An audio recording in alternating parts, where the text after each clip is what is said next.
கேளுங்க. விஜய் அவர்கள் எங்களோட கூட்டணிக்கு வந்தா அது குறித்து பரிசீலிப்போம்னு நீங்க பல இடங்கள்ல சொல்லியிருக்கீங்க. ஆனா இது சம்பந்தமா அவர் எந்த விதமான கருத்து இது வரைக்கும் தெரிவிக்கல. அதுக்கு இப்ப நான் என்ன சொல்ல, கருத்து அவர் தானே தெரிவிக்கணும். திருப்பதியில இந்த நட்டுல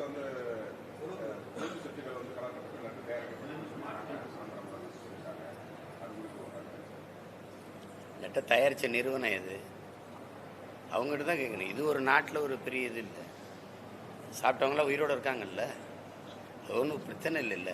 சரி, இனிமேல் அப்படி தயாரிக்கிங்கன்னு சொல்லிட்டு அது யாருக்கு ஒப்பந்தம் கொடுத்தோமோ அதை நீக்கிட்டு வேறு வேலையை பார்த்துக்கணும். இதுவே ஒரு தேசத்தின் மிகப்பெரிய பிரச்சனை, ஒரு நாட்டின் பிரச்சனையாக கொண்டு போகிறது. அப்படி கோயில், லட்டு, பூந்தி, சிலேபியை விட்டே வெளியில் வர மாட்டீங்களே நீங்கள். எங்கள் பசி, எங்கள் நாட்டு மக்களின் பிரச்சனை 1 கோடி இருக்கு. உங்களால் உருவாக்கப்பட்டது, ஆட்சியில் இருக்கிறவங்களாலே உருவாக்கப்பட்ட பிரச்சனை ஏகப்பட்டது இருக்கு. அதை பற்றி பேசவே இல்லையே நீங்கள். இப்போ ஒரு பிரச்சனையில் லட்டை பிடிச்சிட்டு கிளம்பிட்டீங்க. சரி, அதில் அவங்களுக்கு அந்த மாதிரி செஞ்சுருக்கக்கூடாது அப்படின்னா அது தவறு. அந்த தவறு யார் அதை செஞ்சாங்களோ அவங்ககிட்ட தான் விசாரிக்கணும். ஒரு ஒப்பந்தம் கொடுத்துருப்பாங்க ஒரு நிறுவனத்துக்கு, அப்படித்தானே அது. அப்போ ஏன் இந்த மாதிரி வேலையை செஞ்சீங்கன்னா அவங்கள தான் கேட்கணும். அதை விட்டு நாட்டின் பொது பிரச்சனை மாதிரி இதை கொண்டுகிட்டு போகிறது.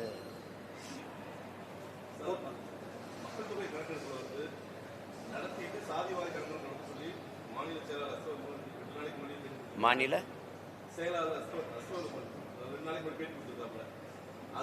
மாநில எந்த தமிழ்நாடு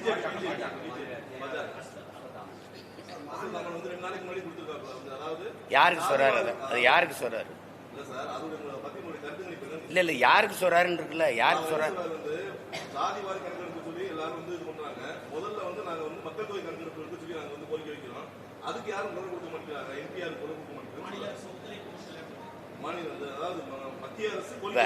இப்ப இது மாதிரி ஒரு ஏதாவது ஒரு இது இருக்குதா? யாரும் ஆட்சியில் இருக்கிறது யாரு? அதுக்கு எதுக்கு நான் குரல் கொடுக்கணும், நீங்க குரல் கொடுக்கணும்? நீங்க தாங்க எடுக்கணும். மக்கள் தொகை எண்ணும் போது நீ யாருன்னு கேட்டு எழுத வேண்டியதானே. அதுக்கு தனியாக வேறு எடுப்பில்ல. ஒரு தடவை என் வீட்டுக்கு வந்துட்டீல்ல, என் வீட்டில் எத்தனை பேர்னு என்ட்ரி இல்லை, அப்போ நான் யாருன்னு எழுதிட்டு போயிட வேண்டியதானே சேர்த்து. இதெல்லாம் வேலை செய்கிறவன் செய்வான். நீங்கள் பிரதமர் பேசுகிறாரு பாருங்க, பிளாஸ்டிக் இல்லாத ஒரு நாட்டை உருவாக்குவோம்னு. யார் உருவாக்கணும்? நானா நீங்களா? பிளாஸ்டிக் இல்லாத ஒரு நாடை உருவாக்கும்னு சொல்ல வேண்டியது நாம, உருவாக்க வேண்டியது அவர், எடுக்க வேண்டியது அவங்க. கோரிக்கையே வைக்கலன்னு எத்தனை ஆண்டுகளா கோரிக்கை இருக்கு. சாதி வாரி கணக்கெடுக்க எடுக்கிறது இதுக்கு நேர் எதிரான ஒரு கட்சி, ஒரு சித்தாந்தத்தை கொண்ட கட்சி உங்க கட்சி. இப்ப நீங்க எங்களை கேட்குறீங்க நாங்க ஏதோ தவறு பண்ண மாதிரி. இருக்கிற இந்த கொஞ்ச நஞ்ச இடஒதுக்கீடு ஒரே ஒரு மகன் ஆனமுத்துன்னு ஒரு மகன் போராடி பெற்றுக் கொடுத்தது. இப்ப நமக்கு இருக்கிற 69 விழுக்காடு இடஒதுக்கீடு. நீங்க என்ன பண்ணீங்க? அதிகாரத்தில் இருந்தார் அவரு, சட்டமன்ற உறுப்பினர், பாராளுமன்ற உறுப்பினர் அவரு. மக்களின் மீது இருந்த பேரன்பின் காரணமா, தமிழ் சமூகத்தின் மீது இருந்த அன்பின் காரணமா ஓடி போய் வட இந்தியாவில் பல மாதங்கள் ஒற்றை மகனா இருந்து ஒவ்வொரு தலைவனா சந்திச்சு அழுத்தம் கொடுத்து உருவாக்குனதான் மண்டல் கமிஷன். மண்டல் ஒருத்தர் மேல போட்ட அவர் தலைமையில் உருவாக்கப்பட்ட குழு. அதுக்கும் பல ஆண்டுகள் கழிச்சு ஒரு மகன் வந்தான், விபி சிங். அவர் நிறைவேற்றி கொடுத்தார் அந்த கோரிக்கையை. செய்ய வேண்டிய மகாராஜா நீங்க இப்படி பேசினா இப்படி?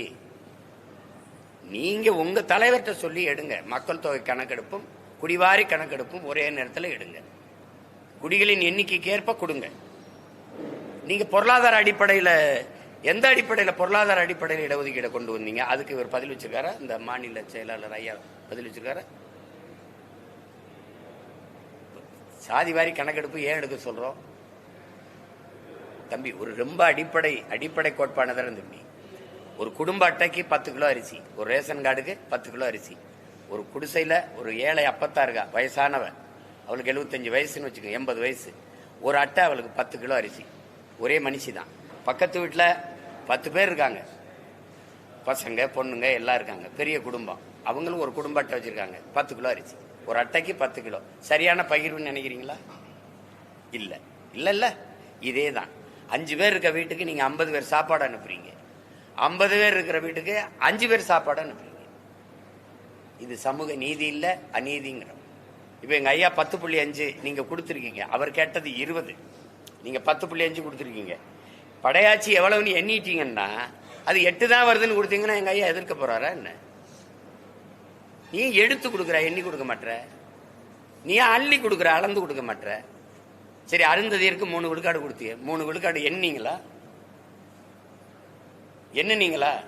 சரி, அவங்களுக்கு 3 விழுக்காடு அப்படியே கொடுத்துட்டீங்க. நாங்க கல்லர் மறவர் அகமுடையர்னு இருக்கோம் எம்பிசியில். எங்களுக்கு தனித்தனியா கல்லருக்கு எவ்வளவு, அகமுடையருக்கு எவ்வளவு, மறவருக்கு எவ்வளவுன்னு எடுத்து கொடுத்தீங்களா?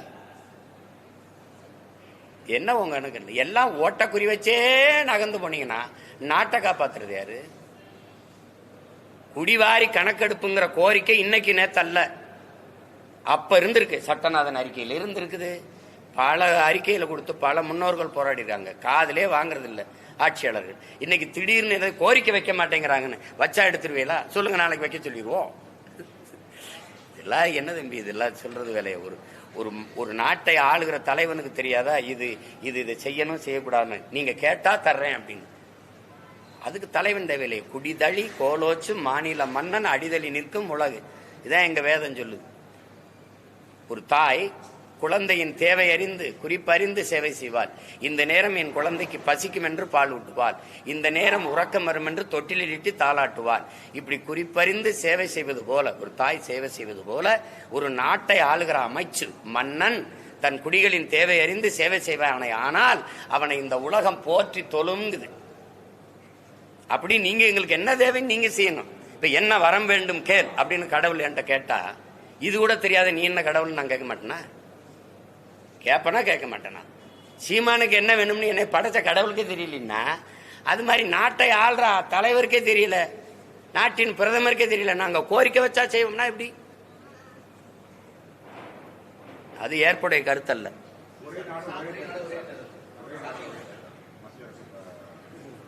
அதெல்லாம் நடக்க போறது இல்லை. அது சும்மா ஏதோ அவங்களுக்கு பிரச்சனை இல்லை. அவங்களுக்கு நீங்க சாலையில பயணிச்சுட்டு போகும்போது, ஐயா உங்ககிட்ட சொல்றேன், சாலையில பயணிச்சுட்டு போகும்போது டேக் டைவர்ஷன் ஒன்று போட்டிருப்பான், ஒரு பலகை வச்சிருப்பான் பாத்தீங்களா? அது மாதிரி பிரச்சனைகளை திருப்பி விடுறதுக்கு இது இப்ப ஒரு பிரச்சனை. இப்ப லட்டு பிரச்சனை தமிழ்நாட்டுக்கு, மொத்த நாட்டுக்கு அந்த ஒரு பிரச்சனை. ஒரு தேர்தல் சாத்தியமா? ஒரே நாடு ஒரே தேர்தல். ஒரே நாடாது? பல கேள்விகள் இருப்போம், பதில் இருக்கா? இப்ப ஒரு கேள்வி, ஐயா மோடி ஐயாவே ஆட்சிய சந்திரபாபு நாயுடு ஐயாவும் நிதிஷ்குமார் ஐயாவும் தாங்கிட்டு இருக்காங்க, ஆதரவு இல்லைன்னு விலகிட்டாங்க. மொத்த இந்தியாவுக்கும் தேர்தலா? மாநிலங்களை எல்லாம் கலைச்சிட்டு எல்லா மாநிலத்துக்கும் தேர்தலா? ஒரே தேர்தல்னா உள்ளாட்சிக்கு நீங்க வைக்கிறீங்களா தேர்தல், அதுவும் அப்படித்தானா? அது ஏன் 3 மாசம் கழிக்குது? உங்களால முடியுதா? நீங்க மேற்கு வங்கத்தில் எத்தனை தொகுதி? 42 தானே? 40. எதுக்கு 7 கட்டமா நடத்துறீங்க? பீகார்ல 42, எதுக்கு 7 கட்டம்? அசாம்ல 14, எதுக்கு 3? ஐயா நீங்க என்னங்க எப்படி சொல்றாங்க? அப்ப எங்க மாநிலம் பாதுகாப்பா இருக்கா? பாதுகாப்பு, ஒரு மாநிலத்துல பாதுகாப்பு கொடுக்க முடியாத அளவுக்கு நீங்க 10 ஆண்டு ஆண்டுட்டு நாட்டையே பாதுகாக்கணும்னு பேசிட்டு இருக்கிறீங்க. நீங்க சொல்லுங்க, அப்ப உங்களால பாதுகாப்பு கொடுக்க முடியல. அதுக்கு இவ்வளவு பெரிய ராணுவம், இவ்வளவு பெரிய உளவு கட்டமைப்பு. நீங்க தோல்வியை ஒத்துக்குங்க, எங்களால பாதுகாப்பு கொடுக்க முடியல அப்படின்னு சொல்லுங்க. அப்ப இது ஒரு பேச்சா? நீங்க உங்க வசதிக்கு ஒவ்வொரு தெருவுக்கு ஒரு தேர்தல் வச்சுக்கிறீங்க, எங்களுக்கு ஒரே கட்டமா வைக்கிறீங்க. ஏன்? எங்களை போல பிள்ளைகள் எப்படி பாருங்க, முத நாள் சின்னம் கொடுக்குற, 20 நாள் தான் 40 தொகுதிக்கு வேலை செய்ய நேரம் கொடுக்குற, அதுல நாங்க 20 தொகுதிக்கு ஓடி ஓடி போய் வேலை செய்யணும். நீ கோடிக்கணக்கா கொட்டி வச்சிருக்க, 50 கோடி 60 கோடி முதலீடு செய்யற. நாங்க 5 லட்சம் 10 லட்சம் செலவுன்னு இருக்க படாத பாடுபடுறோம். அப்ப ஜனநாயகம், சம வாய்ப்பு அதெல்லாம் பேசுறீங்களே, எங்க இருக்கு? சம உரிமை எல்லாம் பேசுறீங்களே, எங்க இருக்கு? ஏதாவது ஒரு பதில் சொல்லக்கூடாது. எங்க பாதுகாப்பு கருதினா அது இப்ப தென் மாநிலங்கள்லாம் ஒரே கட்டமா நடக்கும்போது பாதுகாப்பா இருக்கு. அப்ப தென் மாநிலங்கள் ஒத்துக்கிறீங்க? இப்ப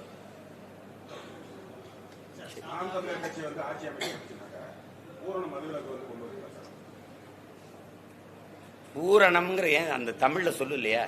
முழுமையான பூரணம், இது பௌர்ணமி, ஏன் முழு நிலவுன்னு சொல்ல முடியாதா? என்ன நீங்க?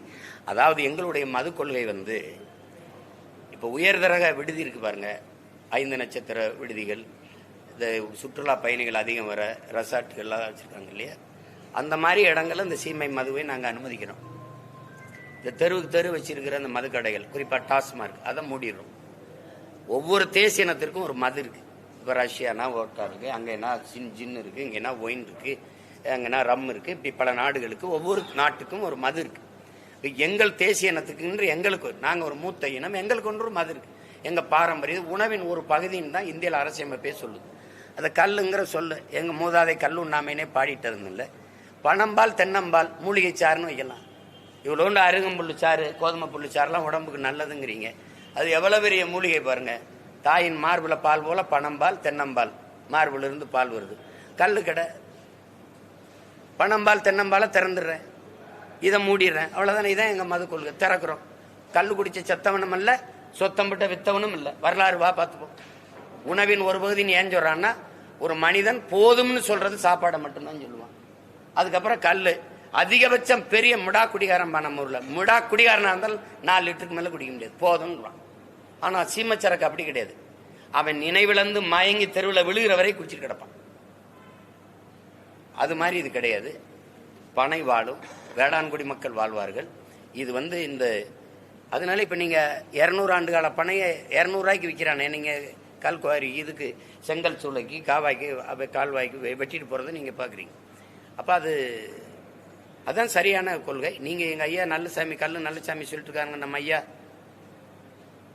அரசியல் சாசனமே மதுவின் உணவின் ஒரு பகுதின்னு தான் சொல்லுது. கல்லு மதுன்னு நீ நிரூபிச்சிரு, நான் பல கோடி தர்றேன்றது. சங்க இலக்கியத்திலே உங்களுக்கு அவையும் அதிகமானோம்னா கல் ஒன்று பேசிக்கொண்டிருந்தார்கள்னா இருக்குது. முத்தமிழ் பேரறிஞர் ஐயா வைரமுத்து அவர்கள் எழுதிய இதெல்லாம் இருக்குது. அதனால நாங்க கல்லுக்கடையை அனுமதிக்கிறோம். பனம்பால் தென்னம்பால் மூலிகை சாறுன்னு அதை அனுமதிக்கிறோம். இந்த சீமச்சரக்கை தடை செய்யறோம். இந்த வெளிநாட்டு பயணிகள்லாம் வர்றாங்க இல்லையா, சுற்றுலா தலங்கள், அங்கே இந்த சீமச்சரக்கை இப்போ பெரிய பெரிய ஸ்டார் ஹோட்டலுங்கிறாங்கல்ல, அங்கெல்லாம் அனுமதிக்கிறோம்.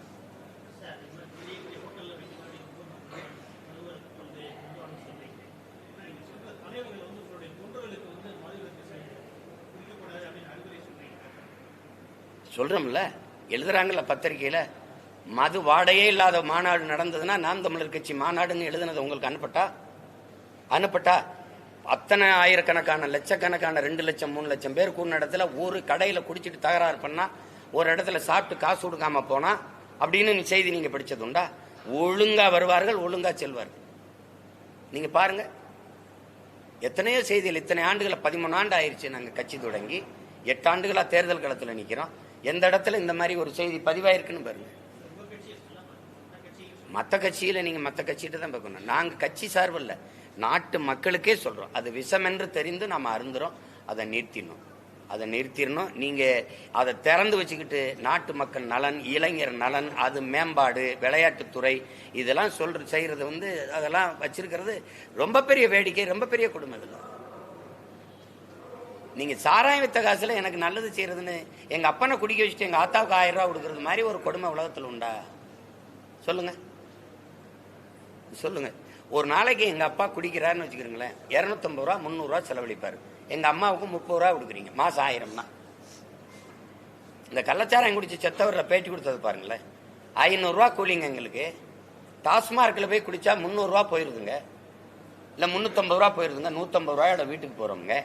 சாராய பொட்டலாம் 60 ரூபாங்க, 2 பொட்டலாம் குடிச்சா 120 ரூபாங்க. மீதியை வீட்டுக்கு எடுத்துட்டு போயிடுறோம்ங்க. அதனால நாங்க இதை குடிச்சோம்ங்கன்ற அது பேட்டியில இருக்குது. அந்த நீங்க பார்த்திருப்பீங்க. இப்ப அதுதான் அது யதார்த்தம். அதை போய் பேசி என்ன இருக்கு? இப்ப நாங்க சொல்றோம், நான் சொல்றேன், இப்ப எங்க அண்ணன் திருமாவளவன் சொல்றாரு, அல்லது ஐயா அன்புமணி, நாங்க எல்லாரும் சொல்றோம். அரசு சொல்லுதா? நாட்டை ஆளுகிற அதிகாரம் சொல்லுதா? குடிக்கிற டாஸ்மார்க் வியாபாரம் குறைஞ்சிருச்சுன்ட்டு அந்த விற்பனை மேலாளர்கள், விற்பனையாளர்களை இடைக்கால பணி நீக்கம் செஞ்சீங்களா? செய்யல. குடிக்க ஏண்டா வியாபாரம் நீ அதிகமா பண்ணல? குடிக்க வரவ எண்ணிக்கை ஏன் குறைஞ்சதுன்னு அவர்களை இடைக்கால பணி நீக்கம் செஞ்சீங்களா? செய்யல. இது ஒரு பெரிய குற்றமா என்ன? அவ குடிக்க வரலங்க, குடிக்க வந்தா தானங்க ஊத்தி கொடுப்பாங்க. சேலத்துல மாவட்ட ஆட்சியர் உட்கார்ந்து விற்பனையாளர்களை எல்லாம் கூப்பிட்டு, அந்த மேலாளர்லாம் கூப்பிட்டு, ஏன் இந்த 2 மாசத்துல வியாபாரம் குறைஞ்சிருக்குன்னு விவாதம் நடந்ததா இல்லையா? வலைவெளியில உங்களுக்கு என்ன கொடுங்க, நான் அனுப்புறேன். ஏன் அரசு பள்ளி கல்லூரிக்கு வர்ற மாணவர் எண்ணிக்கை குறைஞ்சிருக்கு? ஏன் இந்த தனியாருக்கு நம்ம இவ்வளவு பெரிய அரசு நம்மளுடைய விழுக்காடு, தேர்ச்சி விழுக்காடு குறையுது? அப்படியெல்லாம் விவாதிச்சா ஒரு ஆரோக்கியமான நாடா போகுதுன்னு அர்த்தம். எப்படி வியாபாரம் சரக்கு விற்கிறது குறைஞ்சிருச்சுன்னா எப்படி எப்படி எப்படி எடுத்துக்கிறீங்க? எங்களை சொல்றீங்க சொல்லுங்க.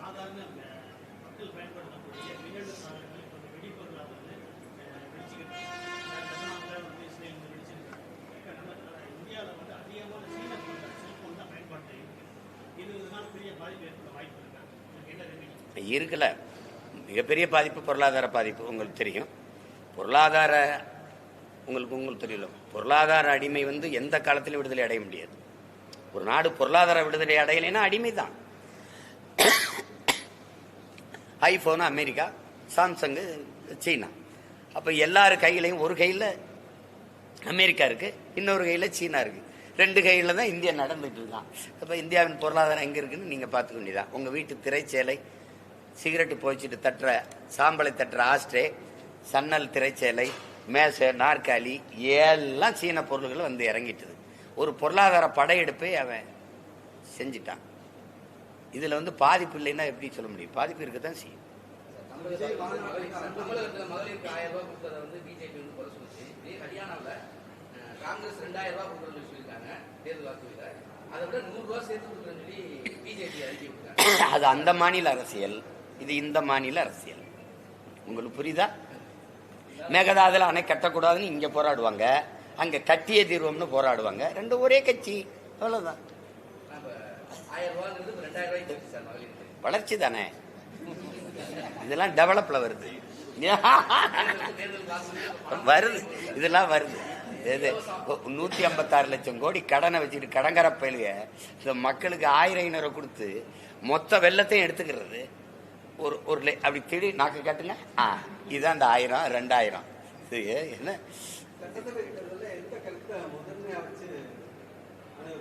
புதுசு இல்ல, 2016 தேர்தலை சந்திக்கும் போதுன்னு சொல்றோம்.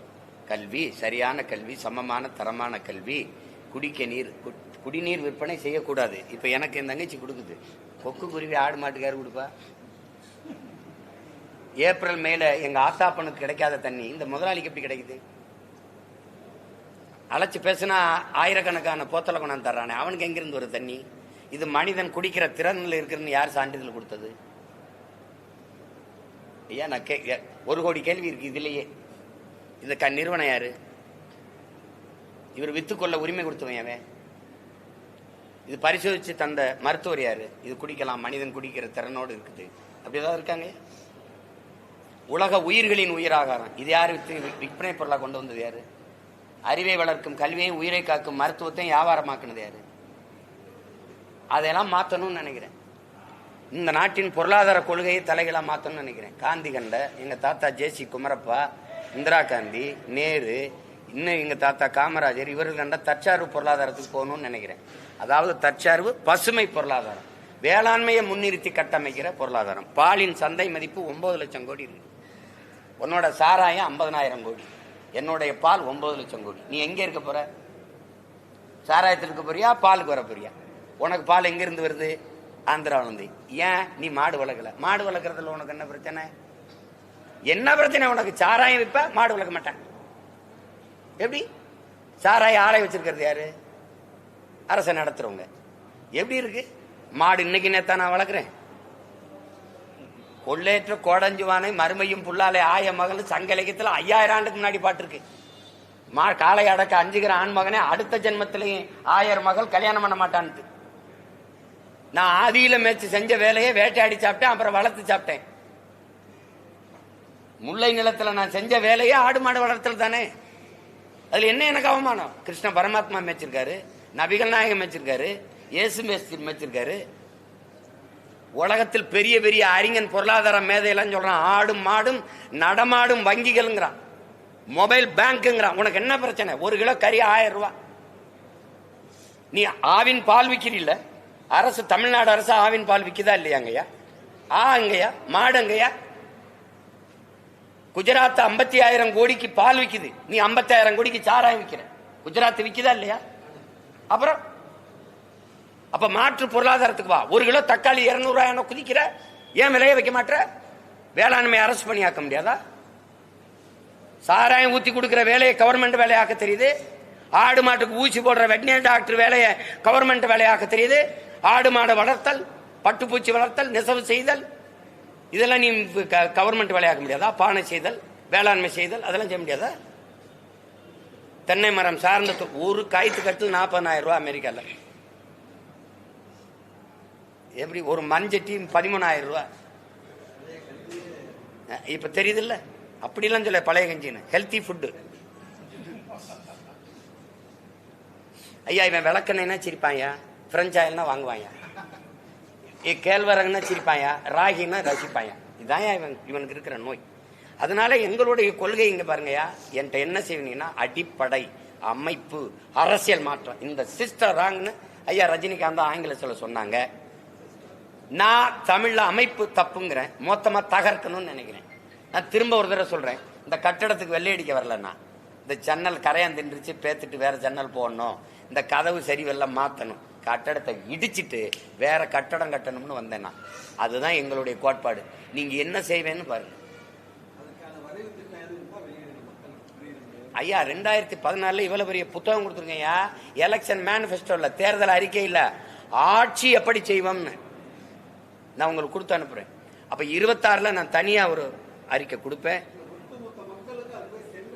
சென்றடைறதுக்கு என்ன வேலை செய்யறேன்னா இப்ப போட்டு காட்டுறேன். எப்படி போட்டு காட்டுறேன்னா இங்க பாருங்க, ஒரு பெரிய டிஜிட்டல் திரை, எண்ணியல் திரையை கட்டி சிவகங்களை நான் உட்கார்ந்து இந்த பாருங்க எங்க ஆத்தால பண்ணு போட்டு காட்டு பாருங்க, எப்படி நான் ஆடு வளர்க்குறேன் பாரு, உன் மகன் எப்படி மாடு வளர்க்குறேன், எப்படி விவசாயம் செய்யறேன், எப்படி பிள்ளைகளுக்கு பள்ளிக்கூடத்தை கட்டுறேன், எப்படி மருத்துவம் கொடுக்குறேன், எப்படி சாலை போடுறேன் பராமரிக்கிறேன், எப்படி நீரை தேக்குறேன், இந்த சீம கருவேலை யூக்கலிப்டஸ் அழிச்சிட்டு மாட்டு மரத்தை எப்படி நடுறேன், எல்லாத்தையும் நான் என்ன பண்ணிடுறேன் எடுத்து காட்டிடுறேன்.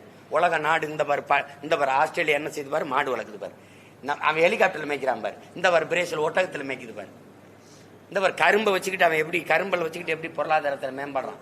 கியூபான்னு ஒரு நாடு வெறும் கரும்பு தான் வச்சிருக்கு பாரு, சர்க்கரை மட்டும் வச்சு அவன் எப்படி பொருளாதாரத்தில் நிறைவடைகிறான் பாரு. இது காட்டுறேன், இந்த வாட்டி காட்டுறேன். நீங்க திருப்பி இந்த 1.5 ஆண்டு தானே இருக்கே, மறுபடியும் நான் வரும்போது உங்களுக்கு போட்டு காட்டுறேன். தமிழ்நாட்டு மண்ணை சேர்ந்த ஒட்டுமொத்த மக்களின் ஆதரவையும் ஆசையும் எதிர்பார்க்கிறேன். கொள்கையிலையும் கொள்கையிலையும் அடைய போக இலக்கையும் சொல்லியிருக்காரு.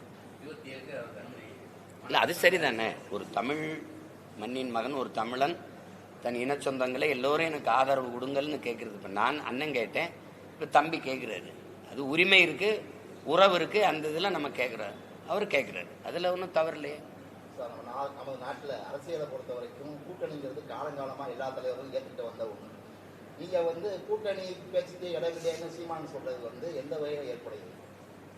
எல்லா தலைவரும் எல்லா தலைவர்களும் ஏற்றுக்கொண்ட ஒண்ணு அப்படின்னு அப்படிலாம் ஒன்றும் கிடையாது.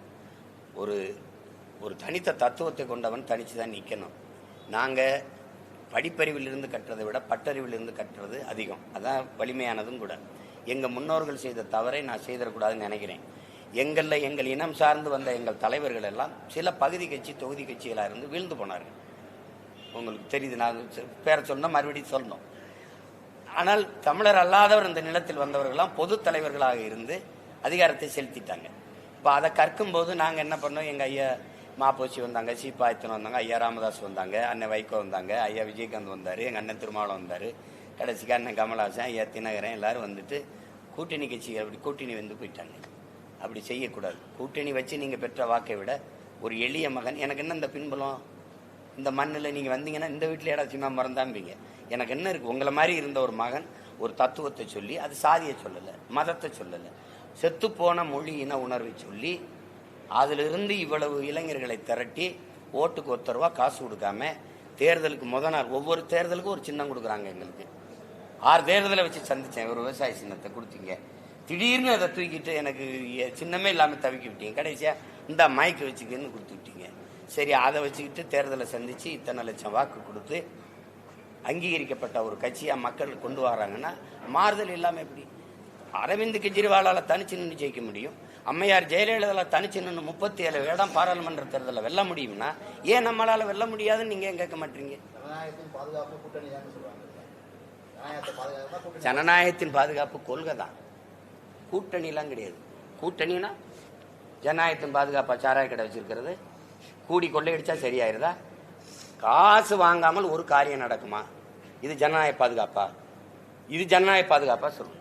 அப்புறம் என்ன ஜனநாயக பாதுகாப்பு? மண்ணள்ளி விற்கிறது, மரத்தை வெட்டி விற்கிறது, மலையை நொறுக்கி மண்ணாக்கி விற்கிறது, இதெல்லாம் ஜனநாயக பாதுகாப்பு. மாற்றம் தமிழகத்துல ரொம்ப மெதுவா வருது. அரசியல் மாற்றம் இங்க இது இல்லை பொதுவாகவே எனக்கு முன்னத்தி ஏறா இருந்த எங்க அண்ணன் பெரியவர் தமிழரசன் சொல்றாரு, சாதி மதம் இந்த சாராயம் இந்த போதை புரட்சியை தடுக்கிற கொடுமையான ஆயுதமா இருக்குடாங்கிறார். இப்ப அதை தாண்டி சாதி மதம் சாராயம் பணம் திரைக்கவர்ச்சி இது 5 காரணிகள் பெரிய இடையூறா இருக்கு. அதுக்கு மேல உங்களை போன்ற ஊடகங்கள், நீங்க ஒரு மாற்று கருத்து இருக்கு, நல்ல சிந்தனை இருக்கு, நல்ல அரசியல் இருக்குது, இது வரணும். ஒரு ஜனநாயகத்துல ஊழல் லஞ்சத்துக்கான வேற இந்த காசு கொடுக்கறதுல தான் ஊண்டப்படுது. இது நான் சொன்னா பரவாயில்ல. மதிப்புமிக்க நம் உரிமைகளை சில ரொட்டி துண்டுகளுக்காக விற்பது அவமானகரமானது. அண்ணல் அம்பேத்கர். ஓட்டுக்கு காசு கொடுக்கிறவன் பாவி, அந்த காசை வாங்கி கொண்டு ஓட்டு போடுகிறவன் தேசத்துறகி. இது நான் சொல்லல, தாத்தா தேவை திருமன் முத்துராமலிங்க தேவர். இப்ப நீங்க பாருங்க, இப்ப இதெல்லாம் பாருங்க. பேரறிஞர் அண்ணா சொல்ற, தங்கத்தை யாராவது தவிட்டுக்கு விற்பானா? யாரு? உங்கள்கிட்ட இருக்கிற வாக்குரிமை தங்கம், அதை தவிட்டுக்கு விற்பானான்னு பேசுறாரு.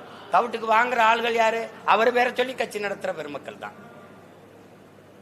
இப்ப இந்த சூழல்ல தான் இது புறையோடி போன புற்று ஆயிடுச்சு. இப்ப நீங்க புறையோடி போன என்ன இருந்தாலும் நம்ம ஆளுங்கிறான், என்ன இருந்தாலும் நம்ம மதம்ங்கிறான். ஒரு இந்துவை நிறுத்திட்டா இஸ்லாமிய கிறிஸ்தவ தமிழர்கள் வாக்கு செலுத்த மாட்டான். ஒரு இஸ்லாமிய நிறுத்தினா இந்து கிறிஸ்தவ தமிழன் வாக்கு செலுத்த மாட்டான். நான் ஒரு தேவரை நிறுத்தினா தேவேந்தர் போட மாட்டேங்கிறாங்க. ஒரு படையாட்சி நிறுத்தினா பறையர் போட மாட்டேங்கிறாங்க. அப்ப எப்படி தமிழ் சமூகத்துக்கு என்று ஒரு அரசியல் வலிமை வரும், அதிகார வலிமை வரும்? அப்ப வந்தவன் போனவெல்லாம் இதுல சாதி, இந்த தமிழ் சாதியில இல்லாத சாதிக்காரன் நாட்டாண்டுறான். ஏன்னா நீங்க எங்க சாதியில இல்லாத ஒருத்தன்ட்ட நான் கை கட்டுறேன், இவரும் கை கட்டுறாரு, இவரும் கை கட்டுறாரு. அப்ப எல்லாரும் கை கட்டிட்டு போயிருவோம். இதுதான் இந்த அடிமை சிந்தனையிலிருந்து மீளணும்னா இது ஒரு பெரிய புரட்சி தான். இதை புரட்டி போடணும். அது கொஞ்சம் காலம் எடுக்கும், ஆனா மாறாம இருக்காது. இப்ப நீங்க நான் வரும்போது 1.1 இந்த 1.1 4.5 லட்சம் ஓட்டு வாங்கின ஒரு கட்சி இந்திய வரலாறுல எந்த உலகத்திலும் கட்சியா இருந்திருக்காது. அழிஞ்சு போயிரும், இல்லை எங்கேயா போயிரும். அதுக்கப்புறம் 4, அதுக்கப்புறம் 7, அதுக்கப்புறம் 8.22. அப்ப வளருது ஒரு கட்சி தனியா நின்று வளருனா மக்கள் என்னை நம்புறது காரணம். பயப்பட மாட்டான், துணிஞ்சு நிற்பான், யாரோடும் சீட்டுக்கும் நோட்டுக்கும் போய் மண்டிட மாட்டான் அப்படின்னு நிப்பான்னு நம்பிக்கையில போடுறோம். அதை நான் கெடுத்துடக்கூடாதுன்னு நினைக்கிறேன். ஆனா வரும். லெலின் சொல்றாருல, நீ புரட்சியெல்லாம் சொல்றிய லெலின், அது எப்பதான் வரும் அப்படின்னு. இதுவரை வாழ்ந்தது போல இனி எப்போதும் வாழ முடியாது என்கிற நிலை உருவாகுமானால் மக்கள் தாங்களே புரட்சி செய்வார்கள்னு சான்று இலங்கையில் நடந்தது, பங்களாதேஷில் நடந்தது, நீங்க பாத்துட்டீங்க. அது இங்க நடக்காதுன்னு யாரும் உறுதி தர முடியாது. கொஞ்சம் பொறுத்துருங்க. பல பேச்சுக்கள்ல சார் திமுகவோட பி டீம் அதிமுகன்னு சொல்றீங்க அடிக்கடி, அதுக்கு என்ன காரணம்னு சொல்ல முடியுமா? பி டீம்னு சொல்லல, ரெண்டுக்கும் கொள்கை வேறுபாடு இல்லைன்னு சொல்றேன். அதாவது ஒரே கட்சின்னு தான் சொல்றேன். இந்த கொடியில அண்ணா இருப்பார், அங்க இருக்க மாட்டார். வேற இங்கேயும் திருட்டு இருக்கும், அங்கேயும் திருட்டு இருக்கும், இங்கேயும் உடல் லஞ்சம் இருக்கும், இங்கேயும் மண்ணாளி விற்பாங்க, மலை குடஞ்சி விற்பாங்க, இங்கேயும் சாராயம் இருக்கும், அங்கேயும் சாராயம் இருக்கும். என்ன இங்கேயும் ஒரு ஃபார்மாலிட்டிஸ்லாம் தெரியுமில்ல அப்படின்னு கேட்பாங்க. நீங்க பணியிட மாற்றத்துக்கு வர்றீங்கன்னு வைங்கல, தம்பி நீங்க ஃபார்மாலிட்டிஸ்லாம் தெரியுமில்லன்னா, ஆமா ஆமா என்ன போனதுல 40 கொடுத்தோம், இப்ப கூடிருச்சு 60, இவ்வளவுதான். ஆனா அதேதான். அப்ப நீங்க இதுல என்ன மாற்றம் கண்டுட்டீங்க? திமுக அதிமுகவுக்கு ஒன்னும் கிடையாது. அப்ப அதனால இது ரெண்டும் ஒரே கோட்பாட்டை கொண்ட கட்சிகள். காங்கிரஸுக்கு பிஜேபிக்கு என்ன மாறுதல் கண்டுட்டீங்க? இப்படி பார்ப்போம். இந்த நீட் தேர்வை கொண்டு வந்தது, ஜிஎஸ்டி, இந்த என்ஐஏ, என்ஆர்சி இதெல்லாம் கொண்டு வந்தது யாரு? இதெல்லாம் எல்லாத்தையும் கொண்டு வந்தது அவங்க தானே. அதை இவர் செயல்படுத்துறாரு. காங்கிரஸ் கொண்டு வந்தது நான் செயல்படுத்த மாட்டேன் ஐயாவும் சொல்லல. இதை நாங்க கொண்டு வந்தது நீங்க எப்படி செயல்படுத்துறீங்க ஐயாக்களும் கேட்கல. அப்புறம் ஜிஎஸ்டி கொண்டு வந்த பெருமகன் இந்த தான் இருக்காரு நம்ம ஊர்ல. கேளுங்களேன், என்ன கொண்டு நாங்க கொண்டு வந்தது வேற, இவங்க செயல்படுத்துறது வேற. அது என்ன வேற? ஒன்றும் இல்லை, இது கொடுமைதான். இது என்ன பண்றது? இவங்க இருக்கும்போது அமித்ஷா தூக்கி உள்ள வச்சாங்க, அவர் உள்துறை அமைச்சர் இவரை தூக்கி உள்ள வச்சாரு. பாபர் மசீதை இடிக்க அனுமதிச்சாங்க. பாபர் மசீது இந்த இடத்துல ராம் கோவில் கட்டினாங்க. அடிக்கல் நாட்டும் போது இவர் நாட்டி கும்பிட்டாரு. அவர் கன்கிராச்சுலேஷன் வாழ்த்து சொன்னாரு. இதுல மாறுதல் எங்க இருக்கு?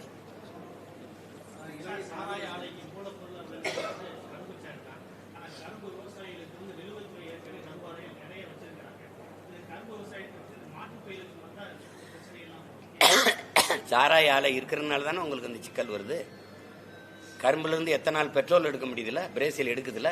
கரும்புல இருந்து வெல்லம் தயாரிக்க முடியுதுல, நாட்டு சக்கரை தயாரிக்க முடியும்ல. கரும்பு சக்கையில இருந்து சாப்பிட்ற தட்டு தயாரிக்க முடியும்ல. அதெல்லாம் செய்ய முடியாதா? தொழிற்சாலை போட முடியாதா? சொல்லுங்க. இந்த வெள்ளை சீனியை வச்சு உடம்பெல்லாம் சர்க்கரை நோய் ஏற்றி மக்களை சாகடிக்கிறதுக்கு நாட்டு சக்கரை நீங்க தயாரிக்க முடியாதா? என்ன உங்களுக்கு பிரச்சனை? வெள்ளத்தை உலகம் பூரா ஏற்றுமதி செய்ய முடியாதா? பிற மாநிலங்கள் ஏற்றுமதி செய்ய முடியாதா? ஒரு நிமிஷம்.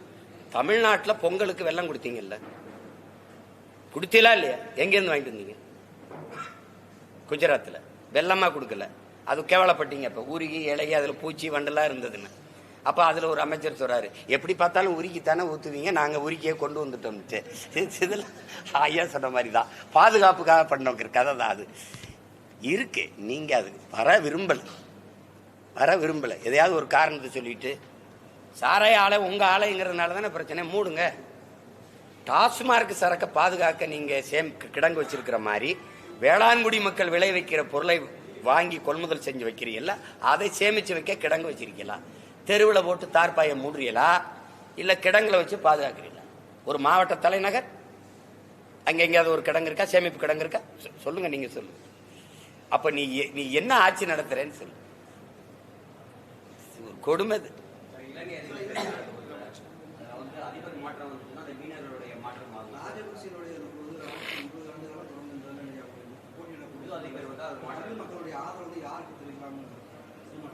தெரிவிக்க மாட்டாங்க, யாருக்கும் தெரிவிக்க மாட்டாங்க. அவங்க அந்த மண்ணில் அரசியலை முடிவு பண்ணோம். எங்களுடைய பார்வை, இப்ப நாங்க இந்த நாட்டின் அரசியலை, இந்த நாட்டில் தமிழ் மக்களுக்கு என்று ஒரு அரசியலை உருவாக்கி அதிகாரத்தை கைப்பற்றி அறம் சார்ந்த ஆட்சி. எங்கள் முன்னோர்கள், எங்க பாட்டி, எங்க பாட்டன் மருதுபாண்டி, எங்க அப்பத்தா வேல்நாச்சியாரு, தீரன் சின்னமலை, எங்க முன்னோர்கள் சேர சோழப்பான், நாங்க அறம் சார்ந்து வாழ்ந்த மறவர்கள்.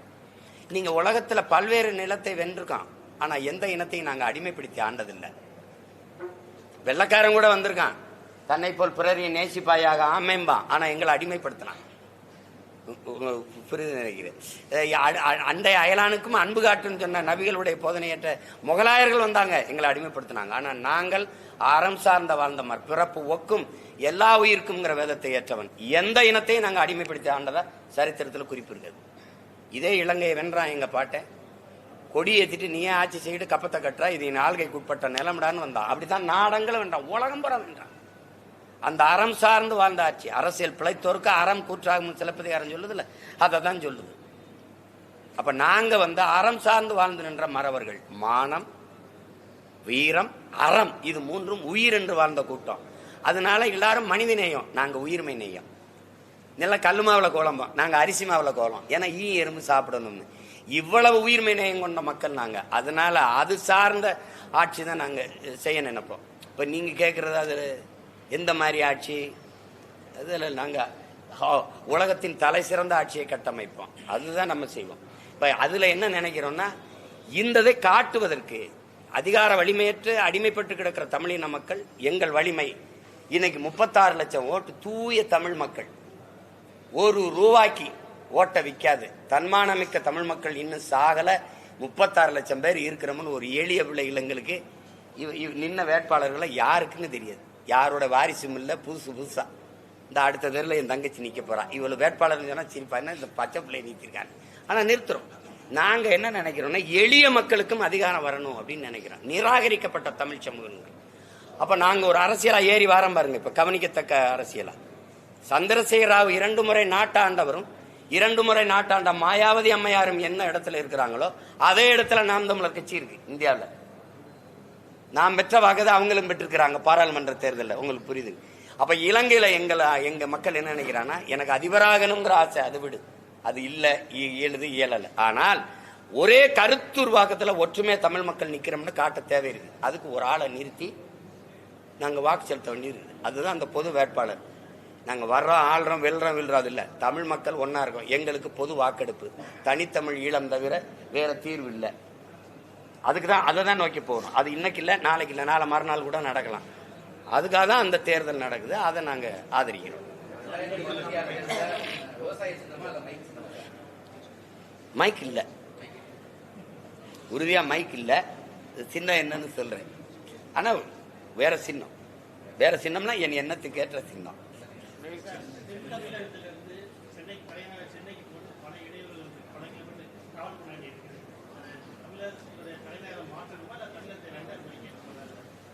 இதுல 2 பிரிக்கணும் 3 பிரிக்கலாம் சும்மா. அதை பிஜேபி பேசிட்டு தெரியும். முதல் உத்தரப்பிரதேசத்தை பிரி. எத்தனை தொகுதி இருக்கு? 400 தொகுதிக்கு மேல வச்சிருக்க. உத்தரப்பிரதேச 2 பிரி. ஏன் பிரிக்க மாட்டேன்? அது அவளும் ஓட்டு அதானே. என்ன ராஜா நீ அதெல்லாம் சும்மா தான் பேசிட்டு இருப்பாங்க. நாங்க கொடுத்ததை 5 தலைநகரா மாத்தணும்னு நினைக்கிறேன். சின்ன சின்ன நாடுகள்லாம் அப்படிதான் வச்சுக்கிறது. இப்ப நமக்கு ஒரே இடத்துல எல்லாம் கல்வி மருத்துவம்லாம் கிடைக்குங்கிறதுனால மக்கள் கிராமங்களை காலி பண்ணிட்டு அங்கே குவியறதுனால பிரிங்கி வழியுது. அப்ப நம்ம என்ன செய்யணும்னா 5ஆ பிரிக்கணும். இப்ப நாங்க என்ன சொல்றோம், கலை பண்பாட்டுக்கு மதுரை, தொழில் வளர்ச்சிக்கு கோவை வச்சுக்கிடுவோம். இப்ப திரைக்கலை, கணினி, இந்த கப்பல் போக்குவரத்து இதுகளுக்கு நம்ம சென்னையை வச்சுக்கலாம். இப்ப இந்த ஆன்மீகத்துக்கு வழிபாட்டுக்கு நம்ம மெய்யலுக்கு கன்னியாகுமரியை வச்சுக்கலாம். அப்ப அந்த மாதிரி ஒரு 5 தலைநகரங்களை பிரிக்கும் போது நிர்வாகத்துக்கு திருச்சியை வச்சிடலாம். ஏன்னா இப்ப எதுக்கு திருச்சின்னா எம்ஜிஆர் அதை தேர்வு பண்ணார். அதுக்கு காரணம் என்னன்னா, தமிழ்நாட்டில் எந்த பகுதியில இருந்து வந்தாலும் ஒரே நாள்ல திருச்சிக்கு திரும்பிடலாம். ஆனா நீங்க சென்னைக்கு வரணும்னா கன்னியாகுமரியில வந்தா வர ஒரு நாள், அங்க ஒரு வேலையை செஞ்சுட்டு திருப்பி வர ஒரு நாள், 2 நாள் 3 நாள் செலவு பண்ண வேண்டியது இருக்கு. அதனாலதான் பாருங்க எல்லா கட்சியும் மாநாட திருச்சியில தான் போடும். ஏன்னா ஒரே நாள்ல திரும்பி போயிடலாம். அப்ப திருச்சியை மையப்படுத்தி அதை நிர்வாக தலைநகராக மாத்தணும். அப்படி மாத்திட்டீங்கன்னா ஒரு எளிய உதாரணம், ஒரு வெள்ளம் இப்படி இருக்கு, இங்க வச்சுட்டீங்க, எல்லா எறும்பு ஈயும் இங்க குவியும். 5ஆ உடைச்சு அங்கங்க வச்சுட்டீங்க, அங்க சேர்ந்துடும், நெரிசல் இருக்காது, வாழ்விடத்திலே வளர்ச்சி வந்துடும். சென்னையில என்ன கிடைக்குமோ அது என் மக்களுக்கு மதுரையில கிடைச்சிடும். சென்னையில என்ன கிடைக்குமோ அது கோயம்புத்தூர்ல கிடைச்சிரும். சென்னையில என்ன கிடைக்குமோ அது கன்னியாகுமரியில கிடைச்சிரும். சென்னையில என்ன கிடைச்சது வர அது திருச்சியில கிடைச்சிடும். அப்படி வரும்போது உங்களுக்கு சரியாயிரும். அதுதான் அது கொஞ்சம் காலம் எடுக்கும். ஆனா எம்ஜிஆர் அது தொடங்கி செஞ்சிருப்பாரு. அது அன்றைக்கு இருந்த ஐயா கருணாநிதி எல்லாம் விரும்பல, அதை எதிர்த்து பேசி அதை முடக்கி போட்டாங்க. நன்றி, மகிழ்ச்சி.